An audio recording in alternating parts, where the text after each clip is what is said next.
Hello to all of you, my organic farming enthusiasts, and welcome back to yet another video here on our tiny garden where we are dedicated to the science and the art of organic farming. In this video, we are going to take a look at key factors that influence nutrient availability in our soils. Now, they are quite a number, so we are going to do this in two sections. Today, we shall be covering how pH influences nutrient availability in our soils, and then in the next section, we are going to look at the rest of the factors. If you are an experienced farmer or gardener, you must have had your agronomist telling you countless times that you must conduct a soil test. Now, a soil test will check the pH range of your soil, and it will also check the nutrients or the amount of nutrients that are available in your soil. So let's break down what is pH and how does it influence the availability of different nutrients to our plants. So the initials pH stand for potential of hydrogen. Just a disclaimer here, I am going to go all chemistry on you in this particular video, but don't worry, I have simplified it to the best of my abilities. So please stick with me, you will get to understand why this video is very important. pH measures the acidity or alkalinity of a solution. The universal pH scale ranges typically from 0 to 14, with 7 being considered to be neutral. Now, lower values indicate acidity, while higher values will indicate alkalinity. These units are logarithmic, meaning that with each unit change, then that represents a tenfold difference in acidity or alkalinity. Most of the plants that we have will thrive at an optimum soil pH range of between 6.2 and 7.3. So this is a pH scale showing different nutrients and how they are available to the plants or to our plants. And the thicker the bar is, the more available it is in that particular pH range. So from the first bar, you can see that nitrogen availability is relatively unaffected by the soil pH, and it is generally soluble across a wide range of pH from acidic to alkaline soils. Nitrogen in the soil exists in various forms that are crucial for plant nutrition. It exists as ammonium and nitrate, and these are the primary inorganic forms of nitrogen. We also have organic forms like amino acids and proteins that also contribute. Ammonium is readily absorbed by plants, while nitrate is mobile in the soil, allowing efficient uptake by the plants. Now, the conversion between these two forms is usually driven by microbial activity.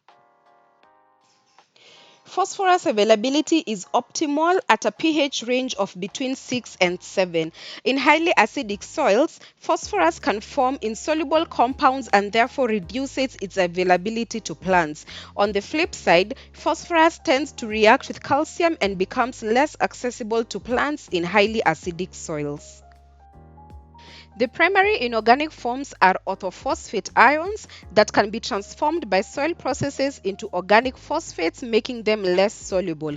Soil pH influences the availability of these forms, with acidic conditions favoring the solubility of phosphates. Microorganisms also play a crucial role in mineralizing organic phosphorus, making it accessible to plants. Overall, the various forms of phosphorus in the soil contribute to sustaining plant nutrient requirements. The optimal pH range for phosphorus availability is typically between 6 and 7.5, where it is most soluble and accessible to plants for uptake. In acidic soils, phosphorus tends to form insoluble compounds with iron and aluminum, forming iron phosphate and aluminum phosphate that are less available to plants. On the flip side, the availability generally increases in neutral to alkaline soils. However, phosphorus may react with calcium and magnesium, forming less soluble compounds like hydroxyapatite and magnesium ammonium phosphate, or what we call struvite. Let's take a look at potassium now, and the ideal pH range for optimal potassium availability is generally between 6 and 7.5. This is because potassium is more prone to leaching when it comes to acidic soils, and then it becomes less available to plants. And on the other hand, in alkaline soils, potassium may experience competition with calcium and magnesium for absorption by plant roots. The optimal pH range for sulfur availability to plants is also 6 to 7.5. This is because sulfur may form less soluble compounds, reducing its accessibility when we have alkaline soils with a pH above 7. Sulfur in the soil exists in various forms that are crucial for plant nutrition. The primary forms include sulfate ions, elemental sulfur, and organic sulfur compounds. Sulfate is the most common and plant available form that is readily taken up by the roots. Elemental sulfur needs microbial conversion into sulfate for plant uptake. Then we have organic sulfur that is present in organic matter. This one requires mineralization by soil microorganisms to become accessible. The next element is calcium, and calcium in acidic soils with a pH below 7 may become less soluble and more prone to leaching, therefore reducing its accessibility to plants. On the other hand, in alkaline soils with a pH above 7, calcium tends to be more abundant but may compete with other cations like magnesium for plant uptake. Therefore, the optimal pH range for calcium availability is generally between 6 and 7.5. Calcium in the soil exists in various forms that are crucial for plant health. The primary form is calcium ions, which are soluble and readily available for plant uptake. Calcium can also be found in carbonate minerals such as calcite and dolomite that also contribute to soil structure. Organic matter in the soil may contain calcium that is in complex forms, and the availability of these calcium forms depends on factors like soil pH, texture, and organic content. The next element is magnesium. In acidic soils with a pH below 7, magnesium may become more soluble but could be subject to leaching. On the other hand, in alkaline soils, magnesium might become less available because of competition with other cations like calcium. The primary form of magnesium in the soil is in the form of magnesium ions. These are soluble and readily available for plant uptake. Magnesium can also be found in minerals like dolomite and serpentine. Organic matter in the soil may contain magnesium in complex forms, and the availability of these magnesium forms depends on factors such as soil pH, texture, and the presence of competing cations. Let's take a look at iron now. In acidic soils with a pH below 7, iron becomes more soluble, but this could be very dangerous because it may reach toxic levels for the plants. And on the flip side, in alkaline soils with a pH that is above 7, iron tends to form insoluble compounds, therefore limiting its uptake by the plants. The primary forms of iron that exist in the soil are ferrous iron and ferric iron. Ferrous iron is soluble and readily taken up by plants, especially in anaerobic conditions. Ferric iron, on the other hand, is less soluble and requires reduction processes by soil microorganisms to become available for plant uptake. Iron can also be present in organic complexes, which also contributes to its availability. The next element is manganese, and as you can see from the pH scale, the bar thickens towards the acidic side. This is because in acidic soils with a pH below 7, manganese tends to be more soluble, potentially reaching toxic levels for plants. In alkaline soils with a pH above 7, manganese becomes less available, limiting plant uptake. The optimal pH range for manganese availability is generally between 5 and 6.5. The primary forms of manganese that are available in our soil are divalent manganese, also known as manganese iron, and trivalent manganese, also known as manganic iron. Divalent manganese is more soluble and readily absorbed by plants, especially in acidic conditions. Trivalent manganese, on the other hand, is less soluble and requires microbial processes for conversion into the plant available form. Manganese can also be found in organic complexes, and therefore this also contributes to its availability. Next, we have boron. Now, the optimal pH range for balanced boron availability is generally between 5.5 and 7.5. This is because in alkaline soils with a pH above 7, boron tends to be less available for plant uptake. On the flip side, in acidic soils with a pH below 7, there is a risk of excessive boron availability, potentially leading to toxicity. The primary forms of boron that are available in our soil are boric acid and borate ions.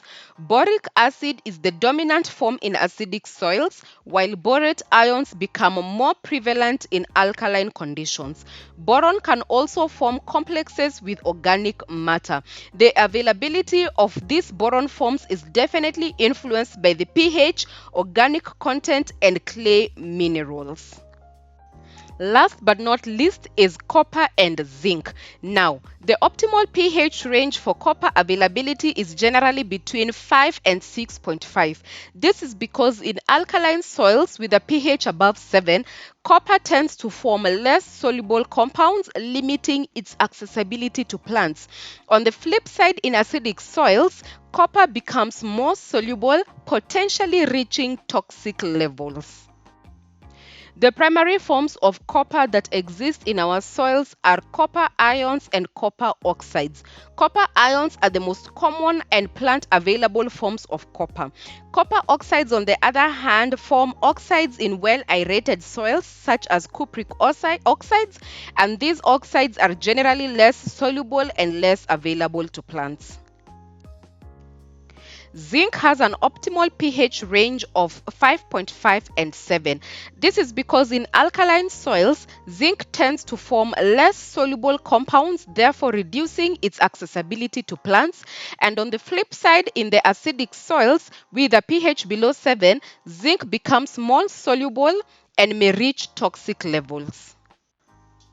The primary form of zinc that is available in our soil is divalent zinc, which is also known as zinc ions. This is the most soluble and readily available form for plant uptake. Zinc can also be found in insoluble forms, particularly in alkaline soils like zinc oxides and zinc hydroxides. Organic matter in the soil may also contain zinc in complex forms, and this also contributes to its availability. So, with all that chemistry said, how do we balance the pH of the soil? To balance the pH of the soil, addressing both acidic and alkaline conditions is very crucial. For acidic soils, incorporating lime, that is calcium carbonate, helps neutralize acidity, bringing pH to a more plant friendly range. In alkaline soils, elemental sulfur can be added to promote acidity.